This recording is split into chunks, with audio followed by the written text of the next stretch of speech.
Good evening. Welcome to This Week in Review. Tonight's stories include... I believe that we have what it takes to once again... Virgil will reopen and will again become a... I mean, we can't make any decisions about the future of the fishery.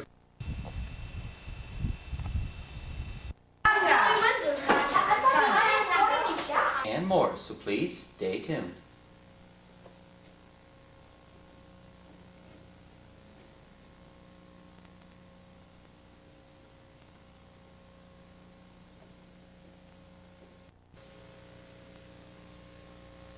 Hi, my name is Tara Skinner and I attend Ajay Matthews Elementary School.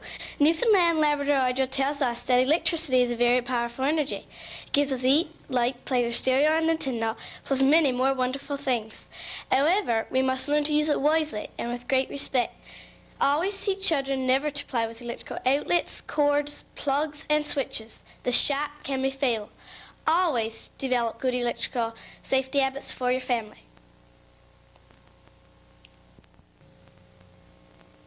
Hello, my name is Mark Tucker. My safety message from Newfoundland Labrador Hydro is, always remember to unplug your toaster before applying toast out with a knife or fork. Respect electricity and pull the plug on dangerous habits. Hello, my name is Colin Buckman, and my safety message from Newfoundland Labrador Hydro is, always obey danger high voltage signs. Never climb towers or substation fences. Treat electricity with respect and avoid the shock of a lifetime.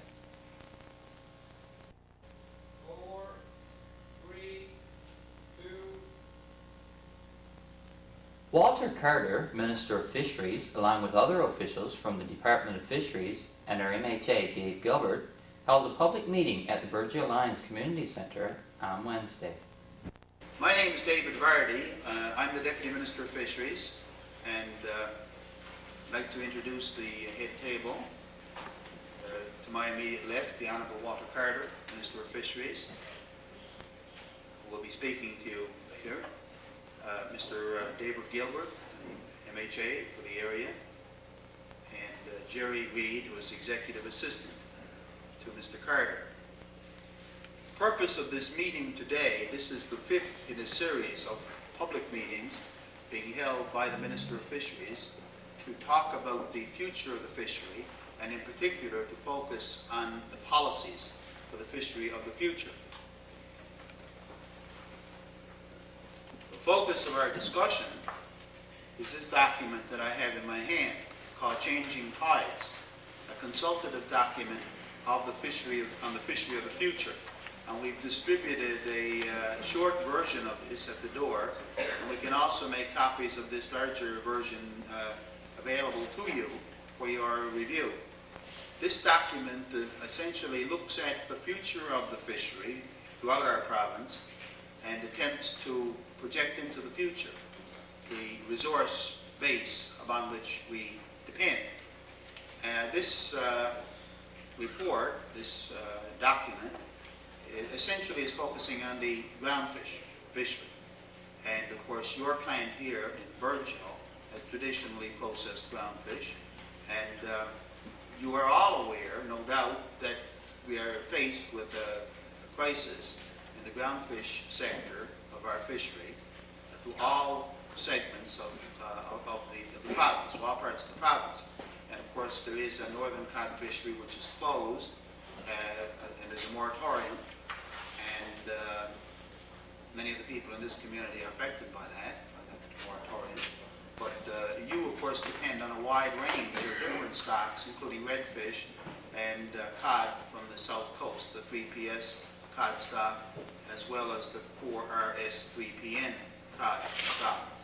And one of the things that we have done in our analysis, in trying to put all this in perspective, is to take each one of the stocks, each one of the fish stocks that we fish, and project it into the future to identify how much fish we're going to have to use in the fishery of the future within 5 years. And I have some charts. I'm not going to bother with those at the moment, but what we've done is to project on the assumption of improved management how much fish can be found within 5 years, and to be able to look at the extent to which the industry as we now know it will be able to resume production based upon how much fish there's going to be in 5 years' time. And as you know, most of the stocks are in fairly serious trouble, and it's going to take quite some time in order for those stocks to rebuild. Now, about a year ago, Mr. Crosby announced the northern cod moratorium. And when he did, he talked about a 2-year moratorium, 2 years in order to allow the stocks to rebuild, the northern cod stocks to rebuild.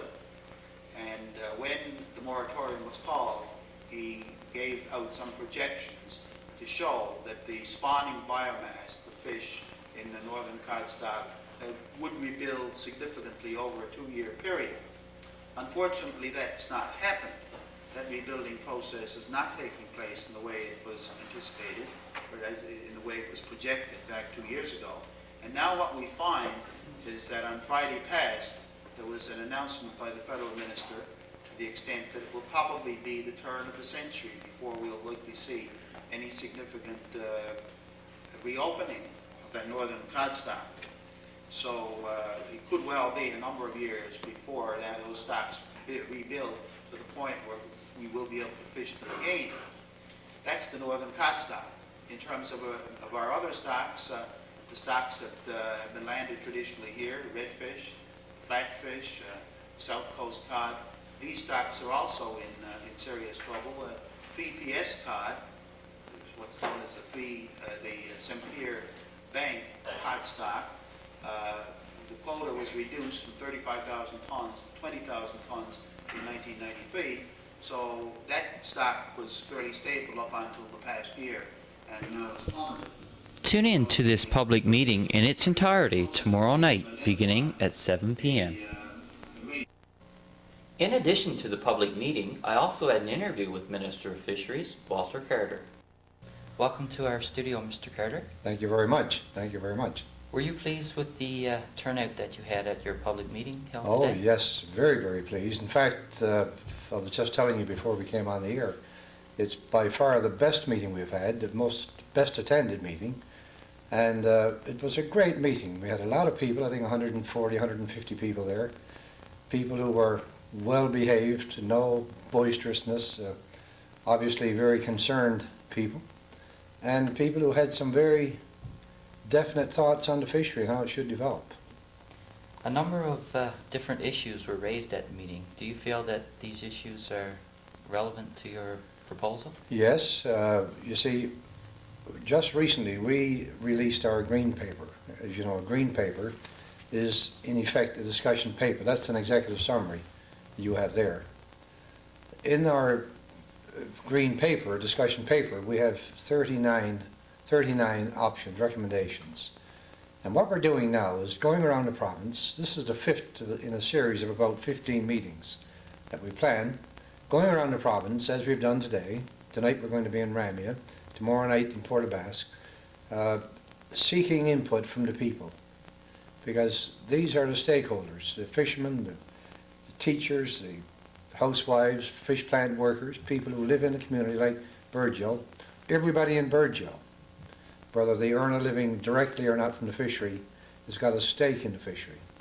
And we're soliciting from them, first of all, explaining certain aspects of our discussion paper and options contained therein, and seeking input from the people.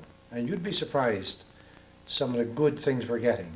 And what we're going to do now, once we have completed this series of consultative, the process that we're going through, the process of consultation, then we'll be putting it all together in what will then become the province's official position on the fisheries of the future. Having consulted, having sought and received input from people from all over the province, then we'll put together the government's official policy on the fishery. Okay, another topic that was raised a few times at the meeting was the sea freeze deal.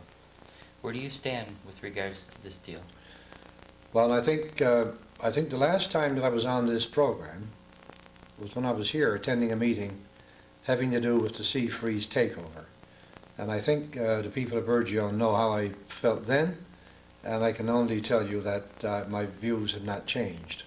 At that time, as you know, for a variety of reasons, all of which, in my view, were good reasons, good solid reasons, we objected to the sea freeze deal. We didn't like it. There was something just not right about it. And you remember Mr. Gilbert and I and my officials, for example, went to Ottawa and met the then minister, Mr. Valcourt, Bernard Valcourt. And we had a pretty feisty conversation about it. In fact, there were pretty strong language used on both sides, I guess. Mr. Valcourt, in fact, was especially discourteous, I thought, and I believe I said so when I came back. And I think he was upset because we would dare question his judgment. We went up there with both guns blazing pretty well, saying this is a bad deal, we don't want it. He opposed that view, and I think he took exception to the fact that we would dare question him. But we oppose it. And then I think the straw that broke the camel's back, of course, was when the sea freeze deal soured in Burgeo.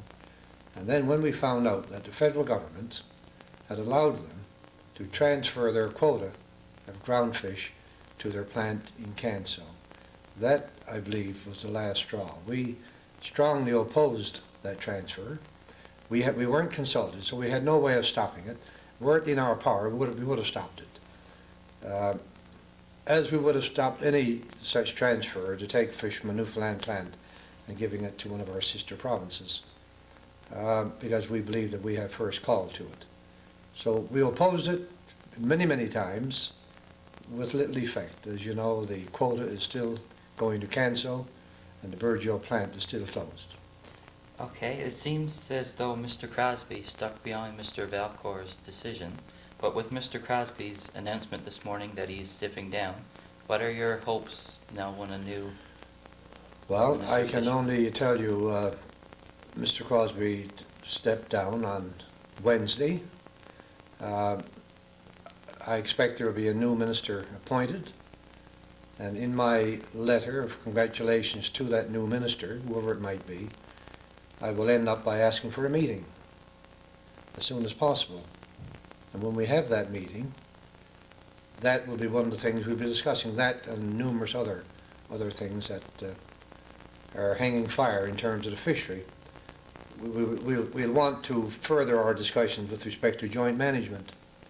The province will never accept the proposal that Mr. Crosby introduced in the House of Commons, Bill 129 it's called, giving the federal government the right to establish a Canada Atlantic Fisheries Board made up of all of the Atlantic provinces, the 5 Atlantic provinces, with Newfoundland having one voice in that board, on that board.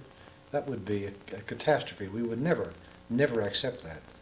We have our own version of what we want, and it's a joint management board on which Newfoundlanders will have equal say. We will have an equal number on that board. That's what we're pushing for, and we'll continue to push for it.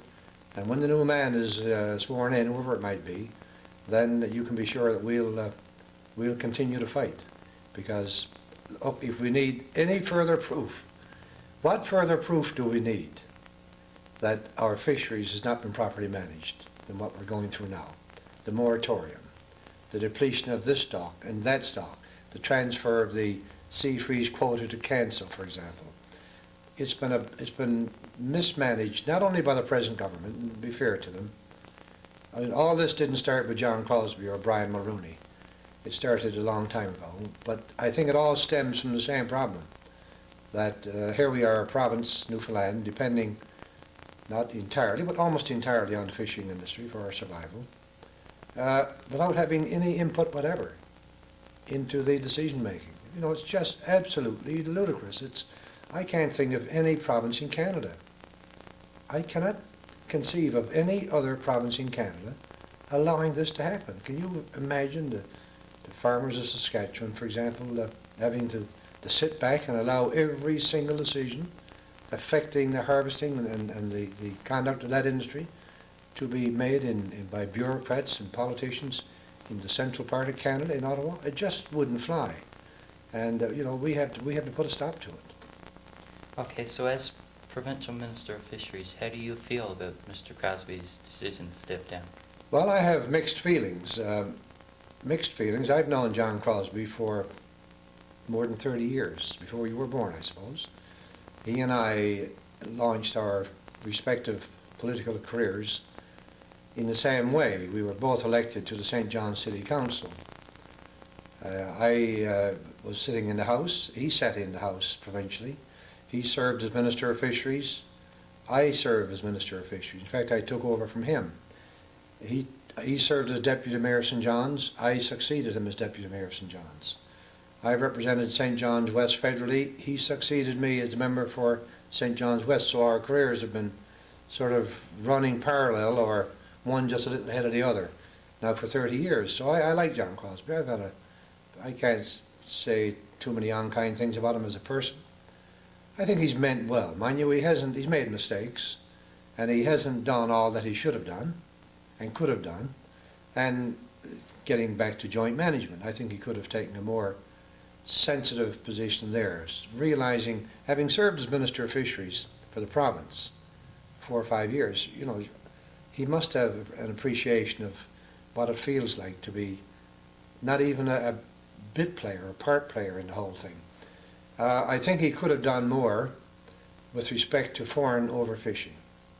I think Crosby, had he applied himself and come down on the side of the province, as he should have, I think today we would have a better management regime in place to control foreign overfishing. Right now, as you and I talk, and as your viewers watch this show, there are probably 100 foreign vessels, large factory freezer vessels, fishing on the edge, the nose and tail of the Canadian continental shelf, catching fish that we should be catching. Fish are no respecter of boundaries. They don't carry passports. When the fish comes this side of the 200-mile limit, we can't catch it, nor should we, because there's a moratorium on. But when it swims the other side of that 200-mile line on the map, foreigners are there catching it. You know, and how can we hope, in the name of heavens, for those fish stocks to rebuild? Is it any wonder that he had to make the announcement that he made last Friday, when he said that the fish stocks are not rebuilding as fast as they thought they would? You know, where the spawning biomass is dangerously low, and that's the reason for it. On the seals, and this came up at our meeting on Wednesday, and the question of seals, the federal government has been unwilling to even acknowledge their presence. They've buried their heads in the sand, and they've tried to pretend that seals are no longer a problem, when we know that they are a very serious problem. We have an exploding seal population out there, 4 or 5 million animals now, eating at least 20 pounds of fish a day. And whether it's codfish or shrimp or capelin, it's part of the chain, it's fish. And so there are things I think that John could have done that he didn't do. But he's distinguished himself. He's been a good Newfoundlander. I think he's meant well, and I wish him well now in his retirement. Okay, Mr. Carter, is there anything else that you'd like to speak about? Except to say that we're going through some pretty tough times in the province right now, in the fishery especially. But it's not all over. Let's not give up on it. And I think, like I told the meeting I had here in Burgeo, it's a time now when we all have to work together, I think, share our ideas and views, opinions. And I believe if we work together and if we try to make better use of what we have and keep pressuring Ottawa for the right decisions with respect to management and overfishing, eventually I think the fishery will come back and hopefully we will once again be a prosperous province. Burgeo, I mean, I don't think the plant in Burgeo can be allowed to stay closed because the entire economy of the Burgeo area depends on it. So whatever happens, come hell or high water, use an old expression, we'll have to find some way to make sure that, first of all, that there's an important role for the offshore sector, and secondly, that whatever happens, that every effort will be made to ensure that the plant in Burgeo will reopen and will again become an important part of the processing sector in our province. Okay, Mr. Carter, we'd like to thank you for coming in and speaking with us. Thank you very much for inviting me. I also had an interview with our MHA, the Honourable David Gilbert. Welcome to our studio once again, Mr. Gilbert. Thank you, David. It's nice to be back again. We had a very informative meeting today. I was very happy that I was able to get Walter Carter and the Deputy Minister of Fisheries to come here to Burgeo to outline to the people the concerns that the government has and their plans or the blueprint that they're using to plan the fisheries of the future. There was some good points brought up by the people of Burgeo, and I hope now that they will be heeded. The fact that the Department of Fisheries and the Minister came and listened to the people of Burgeo, now I hope that some of the input that they put in, and there was really some good points raised by the people that participated there, and I hope that they listen and include some of it in the blueprint of the fishery of the future. So were you pleased with the turnout from this area at the meeting? Yes, it was an excellent turnout. As a matter of fact, there was 142 people there.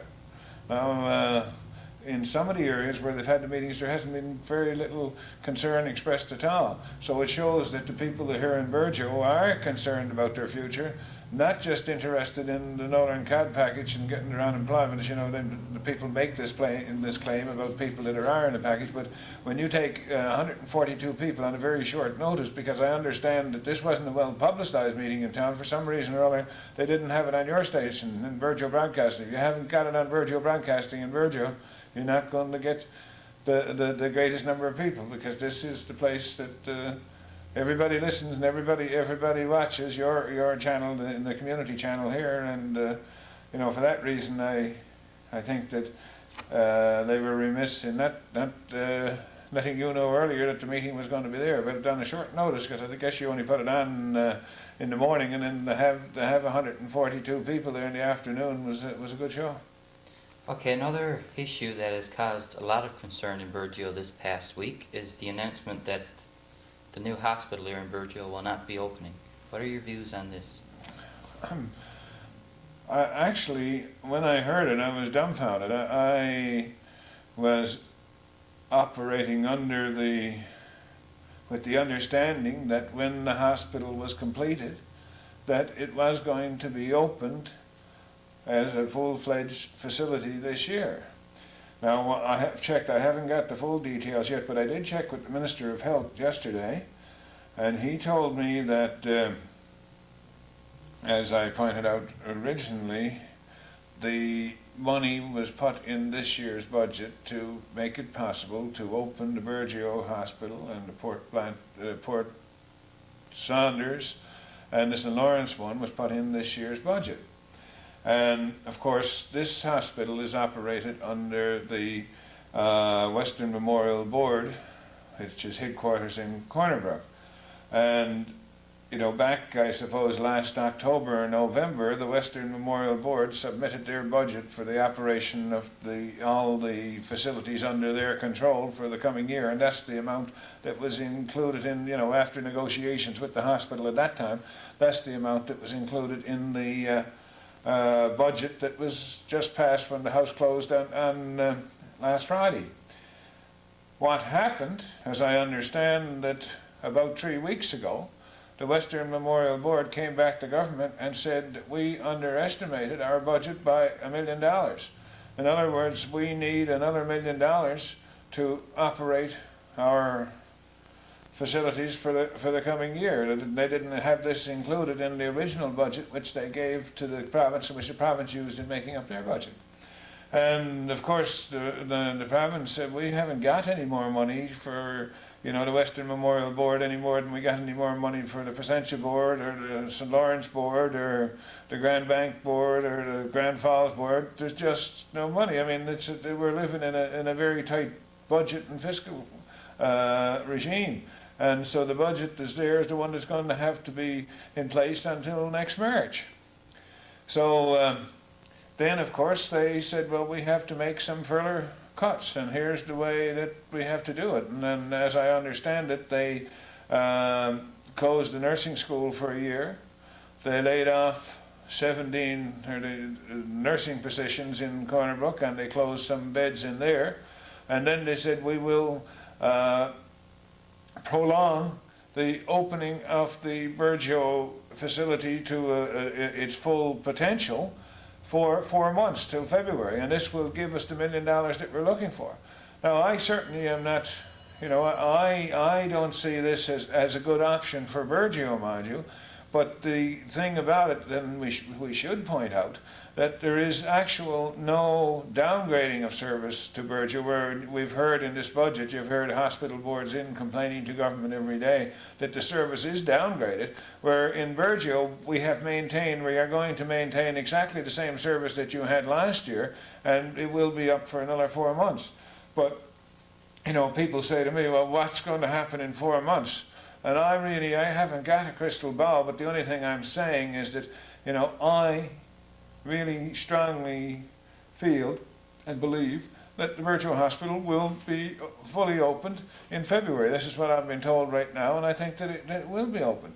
It just doesn't make sense to have it there, half open, costing an arm and a leg just to keep it open as a clinic, and the heat and the maintenance is going on it, and not to open it. I don't see the government, I'm sure that the government wouldn't have built the facility here if they didn't intend to open it.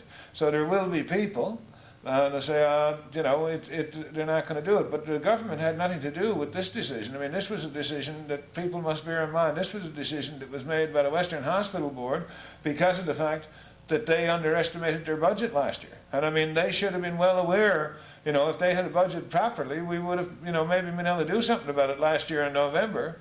But it's certainly now today, a couple of weeks before the budget was ready to go to the House of Assembly to come in and say to the province, we need another $1 million, that would be like opening the floodgates. It's like the little Dutch boy with his finger in the dam. If you take your finger out, every hospital board in the province would say they didn't have enough and we made a mistake. So you just couldn't do it. And I know that there's people that were looking to get back to work now in October, are concerned that the hospital is not open.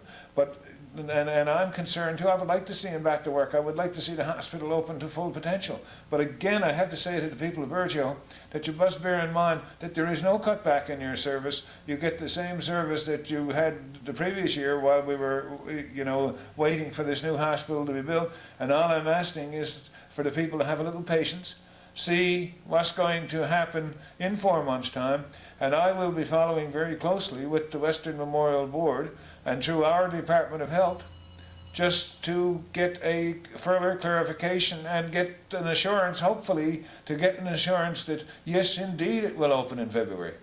But if the money was allotted in the budget to open this hospital, can the hospital board legally take this money and use it elsewhere? Oh, the hospital board, you see, the money that the government gives the hospital board, as they give any hospital board, is block funding. But what the government put in the budget this year was the additional money, the money that was in there normally to go in to operate the Burgeo Hospital. When Corner Brook sent down, they put in the money that would be there to operate the clinic the same as they were doing right now. And then they didn't, but the government said, okay, we are going to open that this is going to be completed in October of this year, or November, whenever it is, and then we will, be opening the hospital as, it was built for.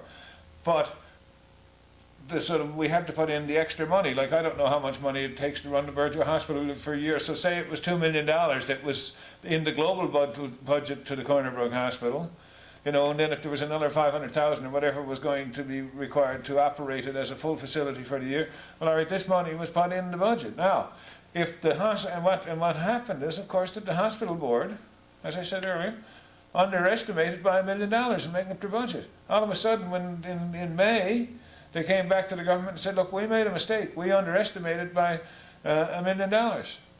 And if you don't give us, we have to take these steps. And I suppose Burgeo Hospital was one of the options that they said, okay, if we hold the Burgeo Hospital as it is, providing the same service it did last year, and not enlarge it, this will save us from cutting out any more nursing positions or closing any beds in Corner Brook, which would directly affect, I suppose, the healthcare service for the whole area, because people complain to me now that they have a serious waiting, there's for certain services that they want performed in the medical field right now, they have a long wait, in Corner Brook. So I suppose by doing this, they said they took this as the best option. And, like I say, I'm sure that, the member from Burgeo that's on the hospital board will be getting a full report as to the rationale that why this decision was made. I mean, but again, we must bear in mind that, all right, government approved it. There's no doubt about it. The provincial government, the government approved what the board was doing. Nobody can shirk their duty on that, and I don't think anybody is. The only thing about it is that the board made an error and came after the government for $1 million we didn't have. So what happens now in February if the money is still not there to open the new? Oh, that's a hypothetical question, David. I'm not, I certainly can't answer that one. I'm a very positive fellow by nature, and I am now listening to what they're telling me, and they say that the opening of the hospital was delayed by 4 months, and it will be open. So I'm a believer. And if it's not, then we'll certainly have to take some stronger action to get some sort of, definite and definitive date as to when it is. But I'm saying right now the definite and definitive date is February. And as I said earlier, I'm going to try and get the Department of Health to get that commitment from the board, the Western Memorial Board, so that the people of Burgeo will have something in writing and say, here's what it is. And I don't know if I can do that, but I'm certainly going to try. Okay, Mr. Gilbert, is there anything else you'd like to speak about? I don't think so, David. Again, as I said, I'm happy to be here. I'm glad that we had the meeting that we talked about earlier with the fisheries. It's a serious problem. I am concerned about the fact that there seems to be a stalemate with the plant. We can't seem, it's to get Mr. Barry to be definitive again, say I'm going to open it, and here's what I'm going to do.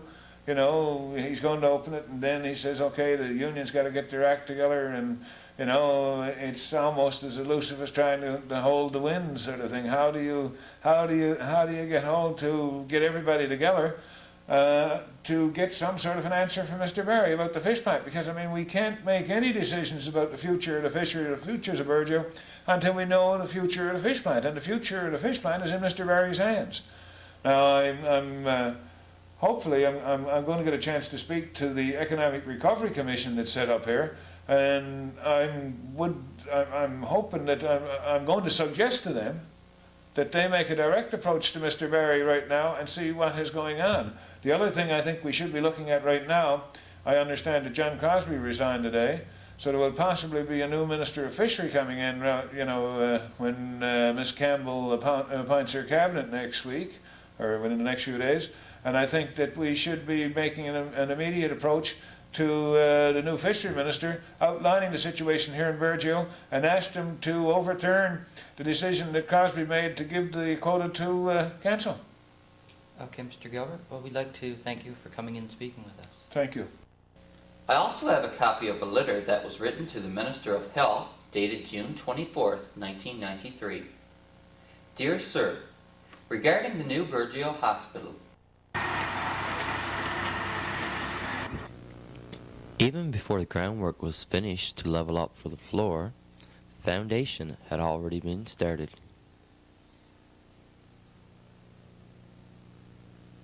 And in no time, steel workers were in, putting the steel beams in place.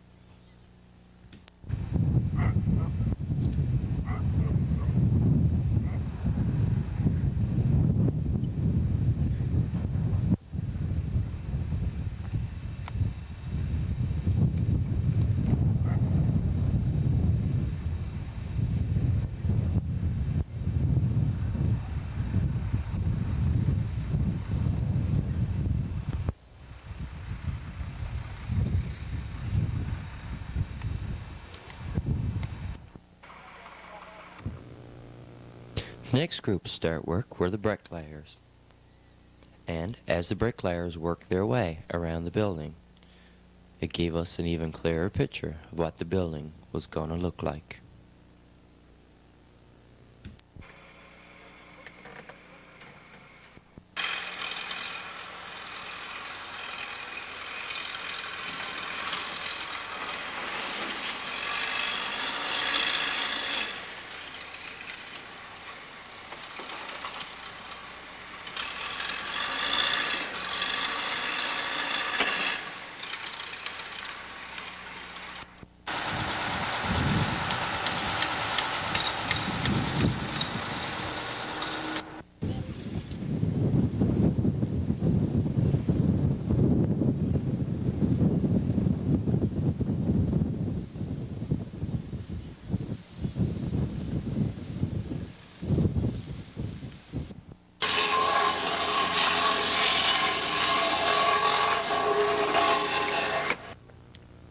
And even before the brickwork was finished on the building, work had already begun on landscaping the outside yard of the building.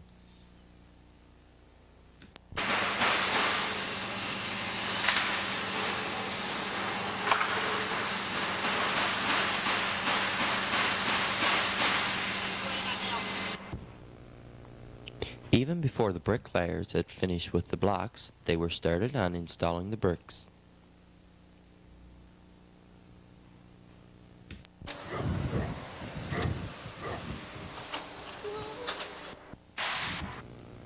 Then we figured it was time for us to take a peek inside, and workers weren't wasting any time inside the building either.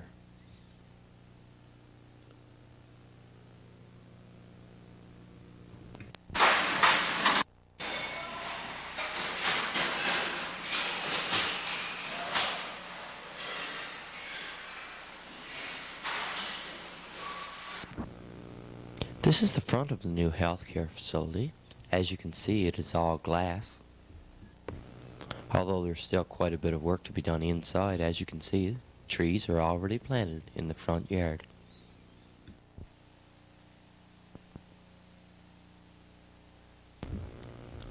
Pretty much all of the jitrock is up inside the building now, and most of it has been plastered.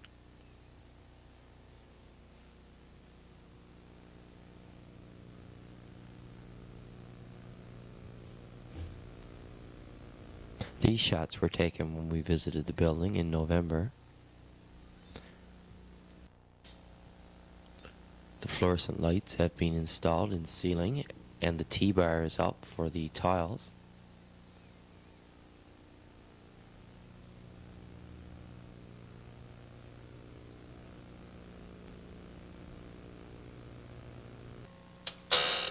please stay tuned for more of This Week in Review coming up in just a moment.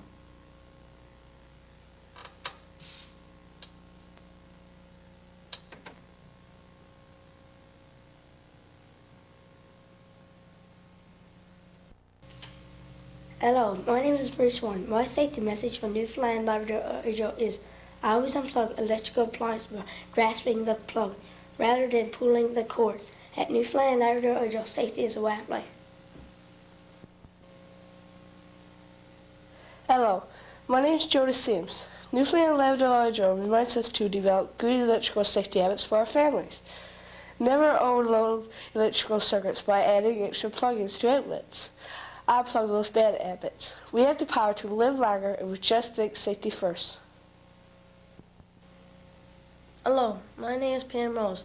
Newfoundland Labrador Hydro reminds us that ladders, CB, and TV antennas must be located so they don't touch or fall into power lines. Remember, safety is everybody's responsibility. 4,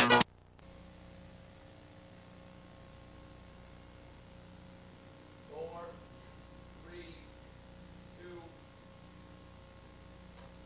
Friday was the last day of school at both A.J. Matthews School and St. John Central High School. We took our cameras along as Miss Ruth Tucker's grade 3-4 class got their report cards back, as well as their diplomas and some awards. We had 2 students who never missed a day. We had perfect attendance. And there were one from grade 3 and one from grade 4. Stephen Kane and Troy Kendall. Congratulations. Stephen's only missed a day and a half, I think it was, or 2, ever since he'd been going to school. He had perfect attendance last year. Congratulations, buddy. Congratulations, Troy. We have 2 students, one from each grade, who showed the most improvement in their class. And the most improvement in grade 4 gets a plaque. The most improved in grade 3 gets a book. And the 2 most improved people are Stephanie Barker for grade 4. Give her a big hand. Congratulations, Stephanie. And Clayton Fever, grade 3.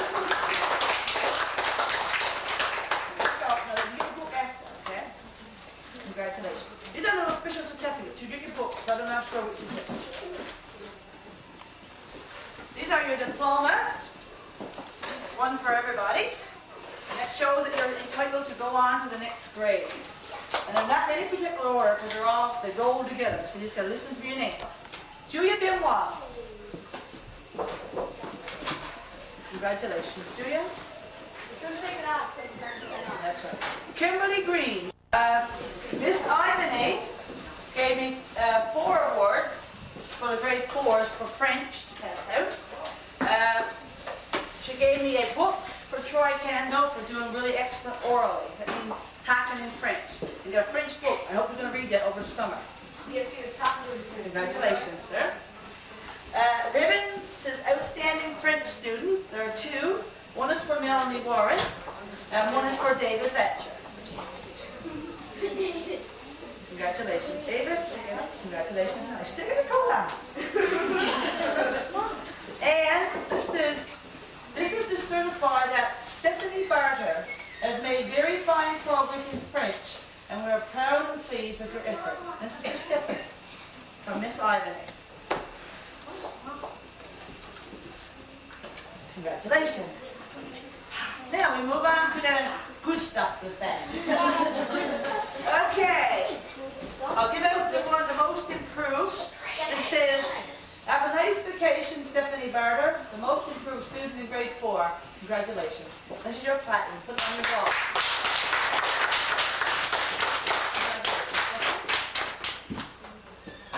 The A.J. Matthews Elementary Best Academic Performance. This goes to the person in grade 4 who made the highest marks, who did the best overall work. And it is Billy Melbourne, as most of you know.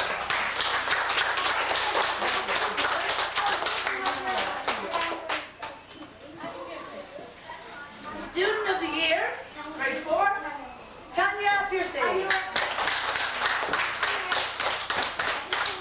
Congratulations. Student of the Year award goes to a person who does well, but they're also very friendly to their peers, other classmates. They're there to give a helping hand. They're there to help out the teacher, whatever the student calls on her. Overall, it's an award that goes to a very nice person who does well in school and who's overall round student, and that's Tanya. Congratulations. That concludes our day. I hope you all have a nice summer. If you go swimming, be careful. If you go riding your bikes, be extra careful. If you go rollerblading, go on a driveway, not on the road. Listen to your its. Listen to the things your brain. Listen to them so you'll be safe. Because I want to see everybody here next year. I don't want anybody to get hurt.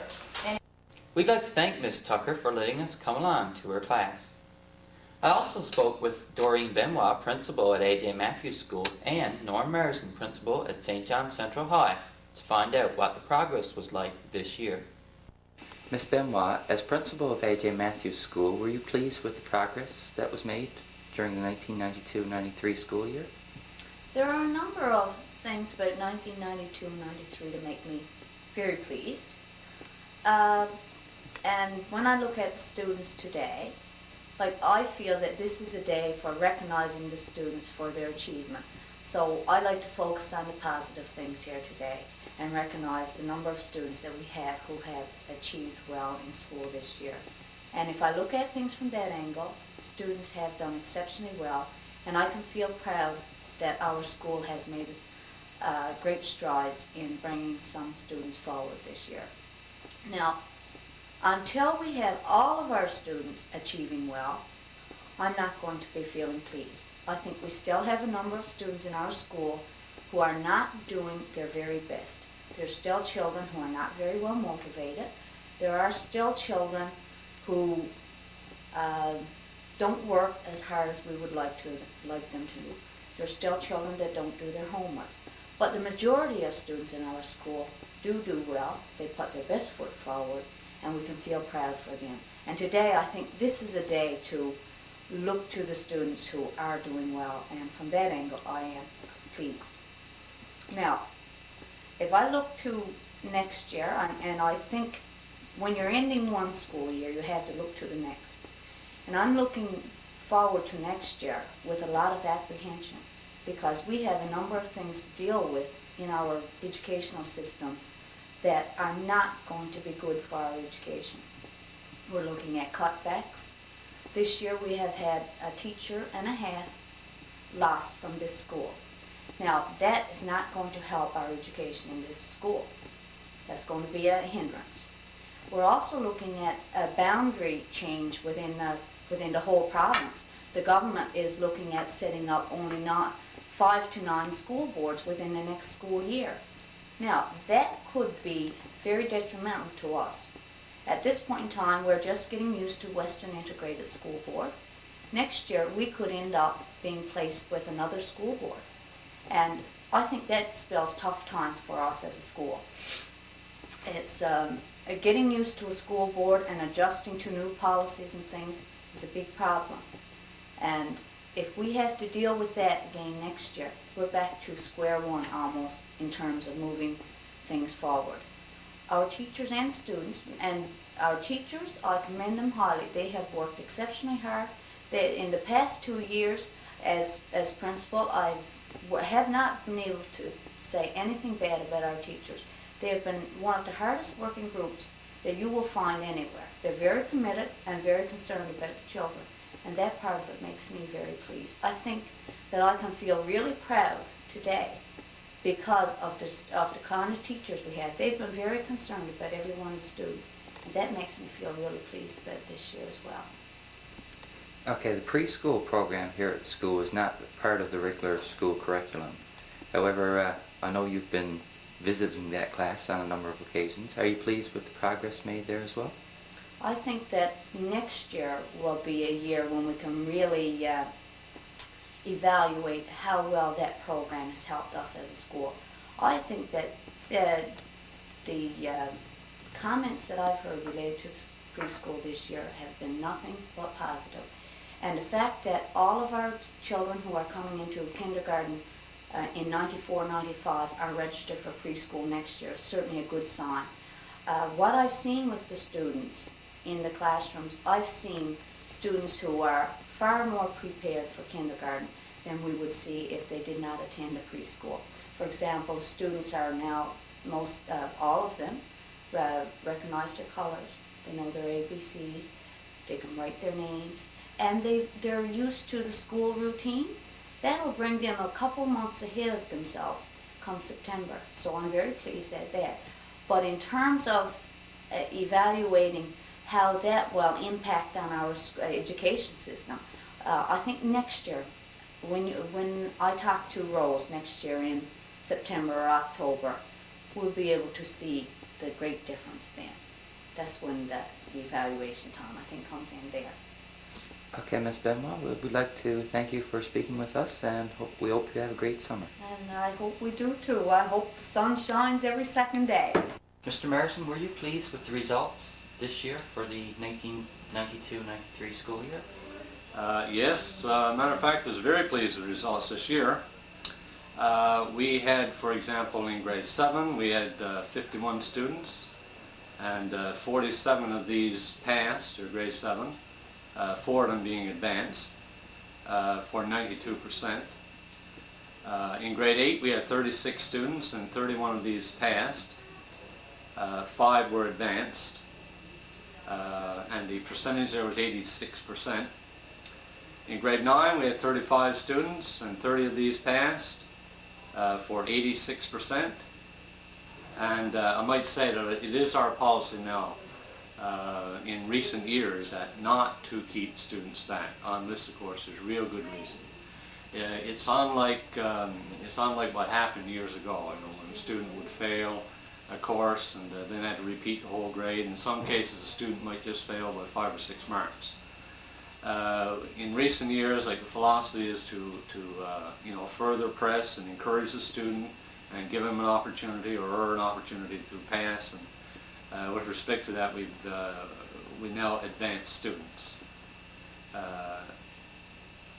But as to junior high results, these were very good. In senior high, it's not a matter of passing as such. It's what a student does really is all students would do 14 credits. And of course, the best performance that a student can have is to pass 14 of the 14 credits. If a student passes 12 of these credits, well, that's good. With 12 credits each year for 3 years, it would give him the 36 credits that are required. So a student passing 12 of 14 credits, we consider that to be very good. But in level 1, if I can just take all the students together, in level 1, we had 617 credits attempted. Now what that means is that we have a certain number of students, each of whom would do 14 credits. That's where we get the 617. So 617 credits attempted, that 586 of those credits were successfully completed. And that gives an average of 95% of the students passing their credits. In level 2, we had 552 credits attempted, and 479 of these credits were passed, and that was 87%. In level 3, and this is not complete because students, we only evaluate in grade 12, or in level 3, we only do, it's a shared evaluation where the school does 50% and the Department of Education does 50%. But based on the results that we had from the school point of view, we had in level 3 596 credits attempted, and 580 of these credits were successfully completed. And that gives an average of 97%.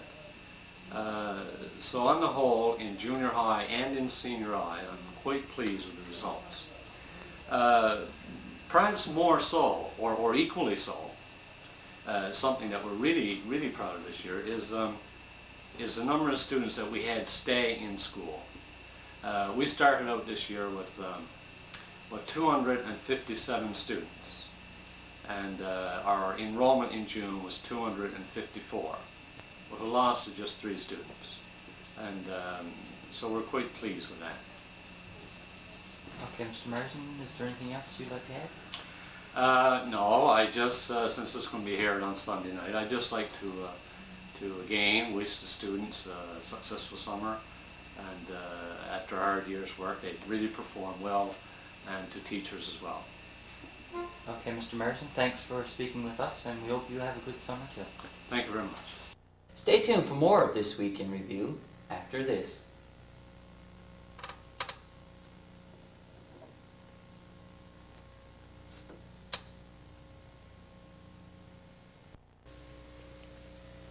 Hi, my name is Daniel Ingram, and I attend AJ Matthews Elementary School. My safety message from Newfoundland and Labrador Hydro is, never ever touch electrical wires, either in the air or on the ground. Even broken power lines on the ground may be full of electricity. Have someone call Newfoundland Hydro right away if you discover a fallen power line. Remember, electrical wires are current killers.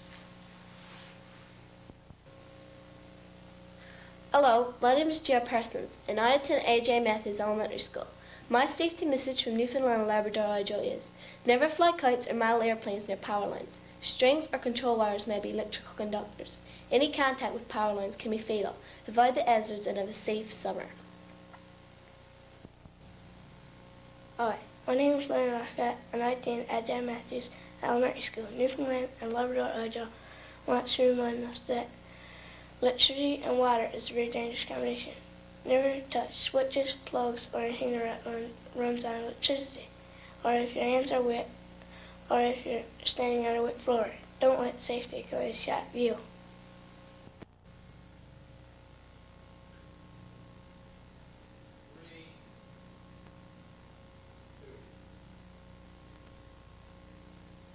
The salmon season officially opened at Grandy's River this past weekend. Here are a few shots taken on the first morning of the salmon season.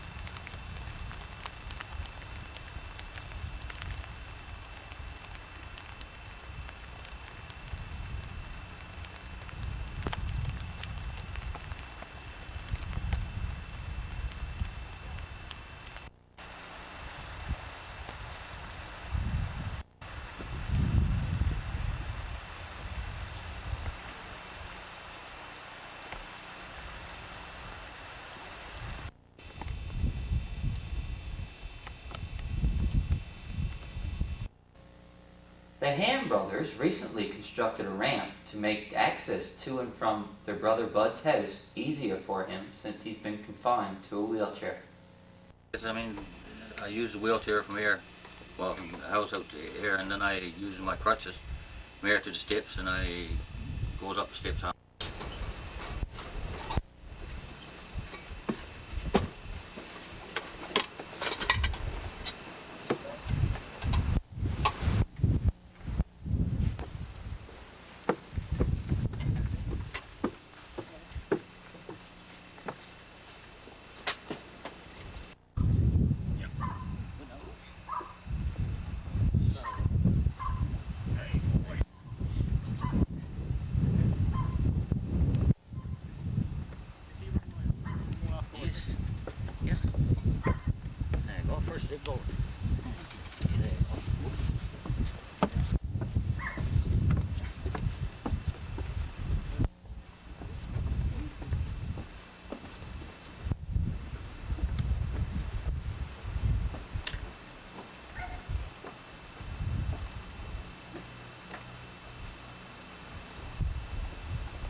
So who provided the funding to build the Well, ramp? the Lions Club came up with the $750, and I have to come up with the rest myself, like I to stand to the rest, which is going to cost, I say roughly about $1,300. That's all together.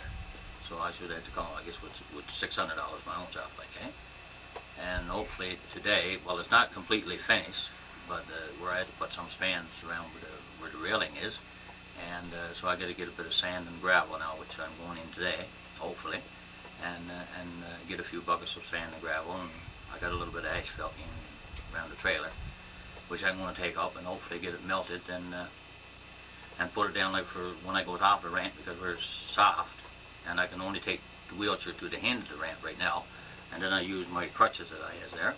I use them for getting overboard the truck, and it's well, it's a little bit inconvenient, but then again, because the artificial leg is not the same as the real one. And so hopefully that I can get that sand and gravel today, and one day a week, like we get good weather, that we'll be able to run, let's say, some cement net around the shoring, you know, to be able to keep the railing much stiff. You know, hopefully I can keep it stiff. Because, like I say, some of the children now use it for bikes, which is it's not a public ramp. It's a ramp for a wheelchair. But I mean, then again, if someone wants to go over it, I mean, they can. But I don't want children using bikes, which they began to use it, but because we put a sign up there, and the sign was there a day and a half, and they had one of them split in two. So, you know, I mean, hopefully now that the children will see what it's been used for, it's there for my convenience. You know, I mean, I suppose, well, the public can use it as well, as long as that they don't beat it up and destroy it. Because, like I say, if something is broke on it, well, everyone's going to have to stand to repair it. Or the ones that breaks it, hopefully that they're going to come up and once they let me know about it, and then we can replace it or whatever. So,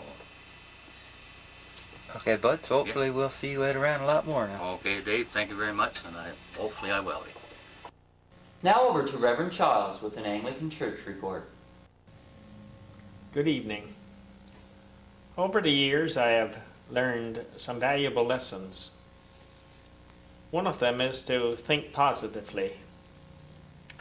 As a result, I could have as my motto, if at first you don't succeed, try, try, try again. That's why I'm here this evening. Not so much to make another request for volunteers to work at reshingling the church, as to restate and clarify the request that has already been made. The call for volunteers has met with very little response. Up to this point, only 16 people have offered to help. That is not enough. However, some people have indicated that they would help, but not under the circumstances stated in the request on this channel. They stated that they would come to help under their own terms. They would not commit themselves to any specific time frame. Another valuable lesson I've learned is to listen to people. For that reason, a public meeting was called on Thursday night, June the 24th. From this meeting, I hope to get some good ideas on how to involve the people who could not make sound commitments. Not many people showed up at this meeting, but those who did were there because they were extremely concerned about the church, and they were level-headed and full of common sense. As a result, we formulated a plan that can accommodate everyone and ensure that the roof of the church gets reshingled. The first suggestion that we thought was good was devised by Vestry. But apparently people thought it was too rigid in nature and required them to make commitments which they neither wanted to make nor, because of circumstances in their lives, could make. Our new plan is much more flexible. We still need a lot of volunteers, but we have changed the way we would use these volunteers so that no one would be inconvenienced. We now have a volunteer coordinator, Ruth Spencer. She will take the list of people who indicate that they are willing to help with the church and phone them the night before. She will be trying to get 6 or 7 people to come to work on that particular day. She will keep phoning from the list until she gets the people who can spare the time that day. For example, she may phone someone and find out that that person has obligated himself to do something that day, such as sawing up wood, fixing the pickets on the fence, going out to jig a fish for supper. She will find out from that person when he is most likely to be available and call back another day. Then she will phone someone else. Perhaps she will have to phone 15 to 20 people in order to come up with a big enough crew for the day, or even part of the day. What we, who are coordinating the job, must know is that there are people who are willing to help when it is convenient for them, and in that way the church can be reshingled. The only way we are going to know whether you will help reshingle the church under the conditions I've just outlined is if you pick up the phone and call Lloyd Skinner at 886-2038, Ruth Spencer at 3372, or me at either 2509 or 2591. There is no question that the church has to be reshingled this summer. Since we only have money to pay for the materials, it can only be done free labor. The church is full of leaks now, so if we have to delay it until we can get enough money to repair the roof by paying labor costs, then the church will be ruined and will be rendered unusable. I don't know if you can grasp the consequences of living in Burgeo without the Anglican Church or not. But realistically, that's a distinct possibility unless you are ready to help repair it free of charge. As I see it, asking for free labor for your church is not a far-fetched idea. I see people working feverishly repairing the Orange Lodge, Community Centre and Fire Hall free of charge. I see people working willingly, free of charge, raising money for a sportsplex. All free labor for noble causes. So if you can give so willingly and freely for worthwhile causes like that, why can't you give willingly and freely of your time to restore your church?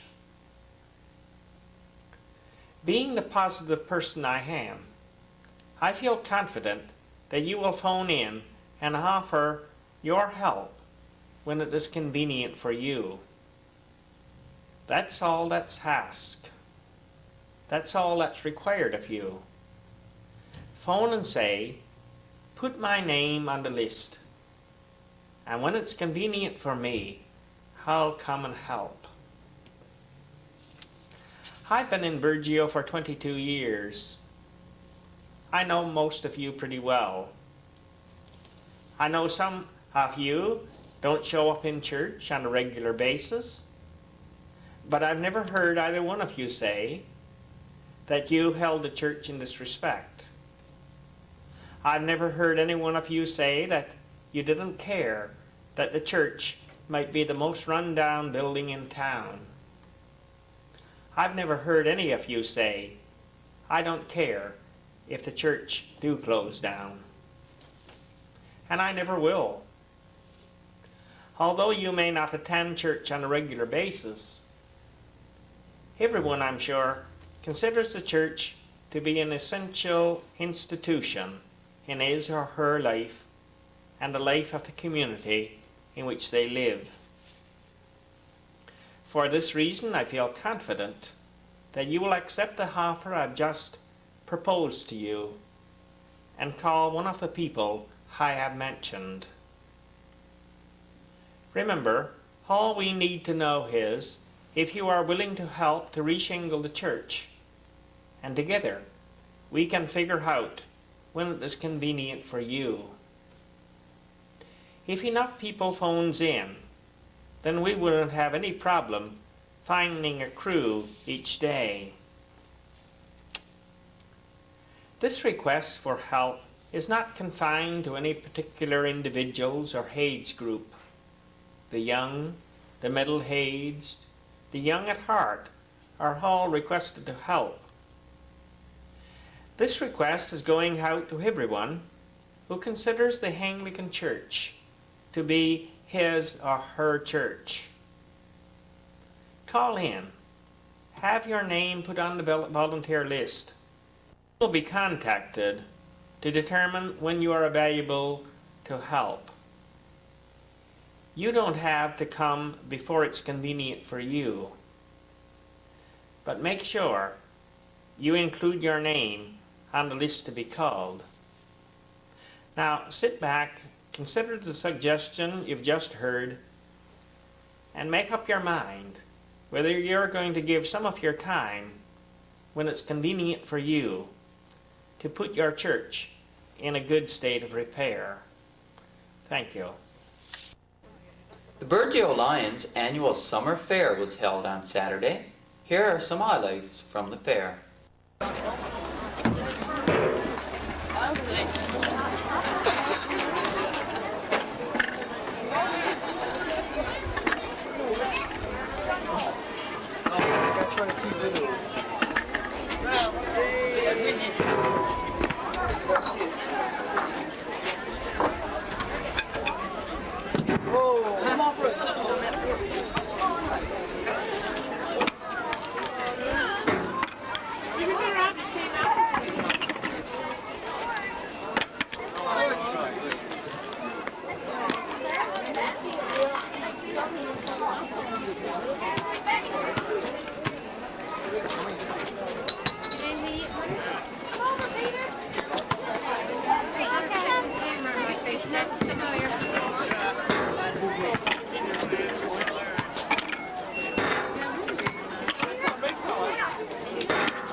You got one of these? Mom! One of these? Mom! Margaret! Margaret! Mom! Hey, look! Margaret! Where?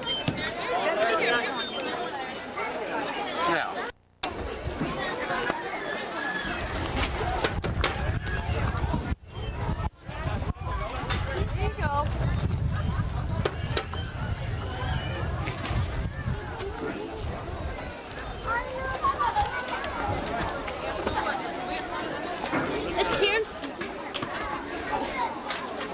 on.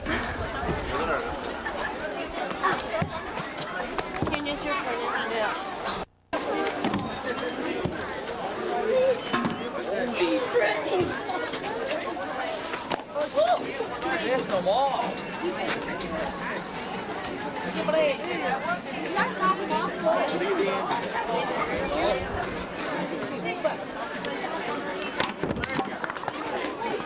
So Larry?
Well, that's it for tonight's program. Please stay tuned for an episode of Driftwood and Friends.